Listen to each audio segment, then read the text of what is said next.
Quero diácono Adair, meus irmãos e minhas irmãs,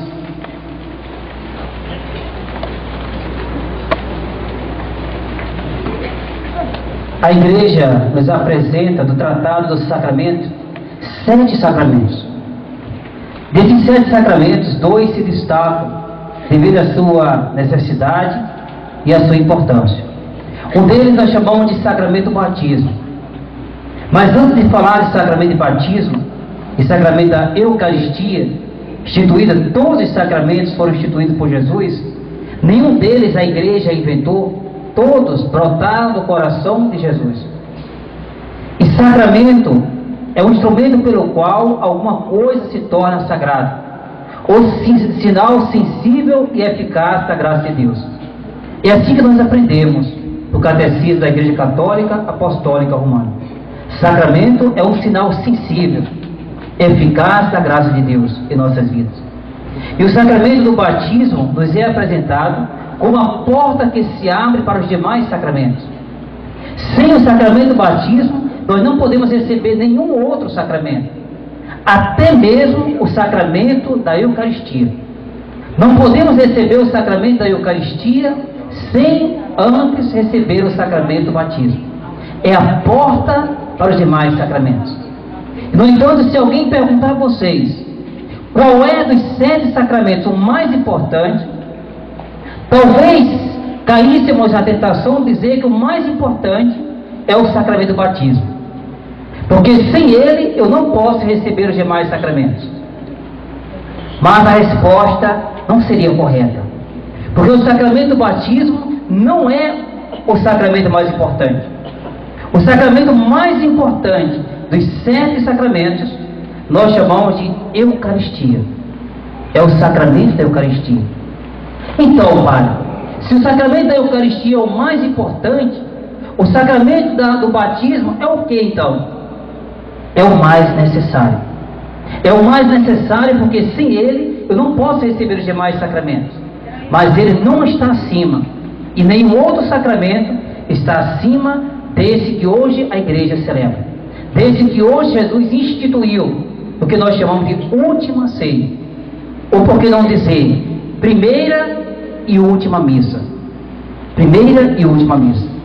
Então o sacramento do batismo é o mais necessário, mas o mais importante é o sacramento da Eucaristia. Por quê? Porque é presença real de Deus no nosso meio, é presença viva de Deus no nosso meio. É Deus que vem ao nosso encontro, é Deus que desce ao encontro do homem, é Deus que se faz presente no altar do sacrifício, é Deus que assim se imola, é Deus que assim, mais uma vez, através desse memorial, que o memorial é a atualização do mistério de Deus em nossas vidas, é o mistério da pascal, né, que nós estamos celebrando. Esse mistério pascal não celebramos apenas na Páscoa, mas celebramos todos os dias que participamos da Santa Missa. A Santa Missa é esse grande mistério pascal da paixão, da morte e da ressurreição de Jesus. Por isso que se chama de memorial da paixão, porque é uma atualização desse mistério. A missa não é um teatro, a missa não é uma simbologia, a missa não é uma apresentação daquilo que Jesus realizou na primeira e última ceia, mas a missa é uma atualização do mistério. Quando o padre toma o pão, diz: isto é o meu corpo. Quando toma o vinho, diz: isto é o meu sangue. O padre ali age em persona Christi, ou seja, na pessoa de Jesus Cristo. O padre ali se torna um outro Cristo, na atualização ou no memorial desse mistério.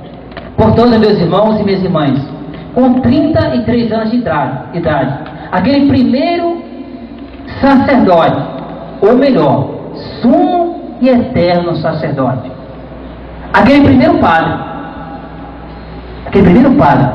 chamado de Jesus Cristo, aquele primeiro sacerdote, chamado sumo sacerdote, chamado Jesus Cristo, realizou aquela celebração da missa. Celebrou pela primeira vez e pela última vez a Eucaristia, também conhecida como ceia, fração do pão, ou ágape, Ágape, a ceia do amor. E aí, com o passar do tempo, a igreja passou a chamar de missa, mostrando assim a importância que tem de nos tornarmos também missionários. Daí encerramos a Santa Missa, o Padre dizendo: ide em paz, e que o Senhor vos acompanhe. Ide em missão, daí o nome missa, né? E meus irmãos e minhas irmãs, naquela última ceia, naquela última missa, e na primeira que Jesus celebrou, só celebrou uma, ele convidou apenas 12 homens e os deu o nome de apóstolos. E apóstolo significa testemunhas, né? Foram os primeiros a testemunhar esse mistério.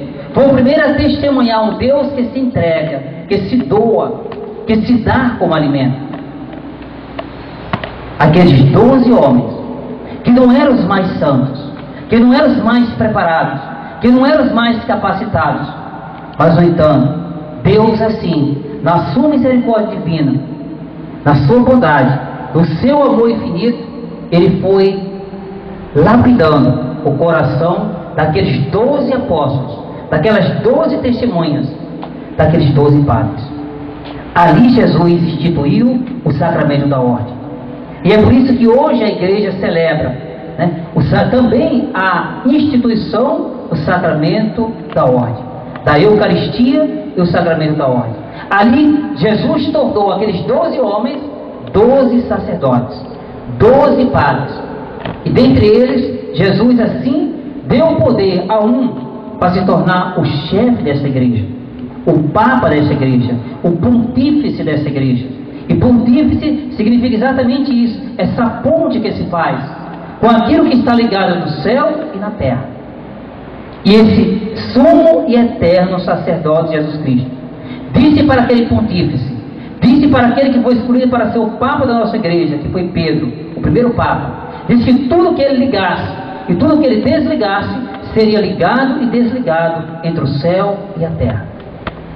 E aí, meus irmãos e minhas irmãs, foi em torno daquela mesa, foi naquela ceia, de uma forma simples, mas aonde estava presente ali tantos sinais visíveis, como o pão, como o vinho, que são os elementos fundamentais da celebração eucarística.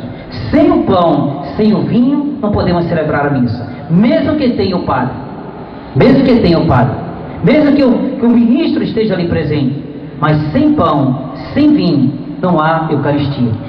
E Jesus pegou aquele pão, partiu, abençoou e deu ao discípulo dizendo: tomai todos e comei, isto é o meu corpo. Jesus não disse: isto simboliza o meu corpo. Como tantos irmãos evangélicos, com todo o carinho, com todo o respeito que eu tenho por cada um deles, mas eles dizem: a Eucaristia é apenas uma simbologia. É apenas uma simbologia. A Eucaristia não é simbologia. A Eucaristia é a atualização do mistério. Quando Jesus disse: tomai todos e comei, isto é o meu corpo, ali, a partir daquele momento, já não era mais pão, mas era corpo. Quando ele pega o vinho e diz: tomai todos e bebei, isto é o meu sangue, já não era mais vinho, mas sim era sangue de Jesus. E pela fé, na fé, nós cremos firmemente nisso. A igreja, séculos e séculos, testemunha a presença real de Cristo através desse sacramento da Eucaristia. E nós que comungamos, nós que recebemos Jesus na fé, cremos que aquele pão é corpo. Na fé, cremos que aquele vinho é sangue. Mas os que não têm fé, o pão é apenas pão, o vinho é apenas vinho. E o grande santo da nossa igreja, chamado São Tomás de Aquino, ele dizia: se você pega no pão e resolve assim passar pelos seus cinco sentidos, você vê, pega o pão e você vê que é pão. Você toca no pão e é pão. Você cheira o pão e tem cheiro de pão. Você come o pão e ele tem gosto de pão. Mas não é pão. Porque um sentido não nos engana, diz Tomás de Aquino. que é a audição. Isto é o meu corpo. E ele disse: também o vinho passa por esses 5 sentidos. Eu vejo o que é pão, eu vejo o que é vinho, eu cheiro e tem cheiro de vinho, eu tomo e tem gosto de vinho, eu pego e é vinho. Mas a audição diz que não é vinho. Isto é o meu sangue. Isto é o meu sangue. E quem proclamou isso não foi o Padre Aldo. E quem proclamou isso não foi Pedro, o primeiro Papa da Igreja. Pedro, o primeiro Papa da Igreja, juntamente com aqueles 11 sacerdotes, 11 padres, assim instituídos por Jesus Cristo naquele dia, naquela última ceia, Jesus pediu que eles fizessem aquilo em memória deles. Em memória deles. E cada vez que nós nos alimentássemos desse pão, seria o corpo dele. E cada vez que nos alimentássemos desse vinho, seria sangue dele. É o alimento, é o pão dos anjos descidos do céu. Então, meus irmãos e minhas irmãs, é por isso que esta festa, que esta Eucaristia, ela deve ser bem vivida. Esta Eucaristia deve ser bem celebrada. Esse momento hoje é um momento singular, especial na nossa vida. Porque todas as vezes que participamos da Santa Missa ou da Eucaristia, nós estamos atualizando em nós, vivendo, experimentando aquilo que aqueles 12 apóstolos, aqueles 12 primeiros sacerdotes, 12 primeiros padres, experimentaram e viveram ali ao lado de Jesus. Então, que bonito. Hoje o padre, depois de 2000 anos, o padre pega ainda em suas mãos indignas, pega ainda aquele pão e diz: tomai todos e comei. E o padre não diz: isto é o corpo de Jesus. O padre não diz com o cálice: isto é o sangue de Jesus. Mas o padre diz: isto é o meu corpo, isto é o meu sangue. Porque se nós padres não entendermos esse mistério, não iremos celebrar bem. Se não entendermos esse mistério, não iremos viver bem a Eucaristia. Quando o padre toma o corpo, o pão, e se entrega, ele também se entrega. Ele também se doa por completo. É o corpo do padre ali entregue. É o corpo do padre se consumindo aos poucos, como uma vela que se consome no altar, mas se consumindo por amor a Deus. Da mesma forma é o sangue. É o sangue, é o cálice. O cálice que representa para todos nós, muitas vezes, o sofrimento. Se for possível, afaste de mim este cálice, afaste de mim esse sofrimento. E a renúncia de tantos sacerdotes, a renúncia às vezes da família, a renúncia de tantas outras coisas que compõem a vida de um padre, que faz parte da vida de um padre, e que todos podem, mas o padre não pode. O padre assiste tantos casamentos, mas o padre é o único que não pode casar. O padre administra o sacramento a unção dos enfermos, mas se ele estiver profundamente enfermo, se não tiver um outro padre para ministrar esse sacramento, ele morre sem. O padre alimenta vocês com o sacramento da Eucaristia, mas se não tiver um outro padre que nos dê a comunhão, como irei que celebra a Eucaristia impossibilitado de celebrar, ficarei sem comunhão. O padre é aquele que perdoa o pecado de cada um de vocês, mas não pode perdoar os seus próprios. Então, meus irmãos e minhas irmãs, isso é doar-se, isso é entregar-se, isso é dizer: isto é o meu corpo, isto é o meu sangue. Então, que nosso Senhor nos ajude hoje a entender bem, primeiro, a importância da Eucaristia, e segundo, a importância do padre na vida da comunidade. Quantos foram os padres que passaram por esta paróquia? Quantos padres não celebraram com vocês esse momento? Quantos padres não proclamaram na missa: isto é o meu corpo, isto é o meu sangue? Quantos padres não se consumiram entregando a sua saúde em prol do reino de Deus, para a realização do reino de Deus no nosso meio? Então, por isso, meus irmãos, hoje, de modo especial, vamos rezar por todos os sacerdotes, porque sem eles não há Eucaristia. Sem um padre não há missa. Sem um padre não há esse grande mistério de um Deus que veio ao encontro de todos nós. Que esse exemplo que Jesus deu hoje, através do Evangelho, de lavar os pés dos discípulos, que é o que nós vamos fazer agora. Jesus lavou os pés dos discípulos. Era o mestre dos mestres, humildemente, se tornando assim um dos maiores líderes de todos os tempos. Porque o bom líder é aquele que sabe servir bem. O bom líder é aquele que sabe servir bem. E Jesus foi um grande líder, porque ele não esperou que os seus beijassem, lavassem seus pés, que os seus beijassem os seus pés, mas ele mesmo lavou os pés dos seus discípulos. Ele mesmo beijou os pés dos seus discípulos como um sinal de que estava ali para servir e não para ser servido. E que bonito entender isso.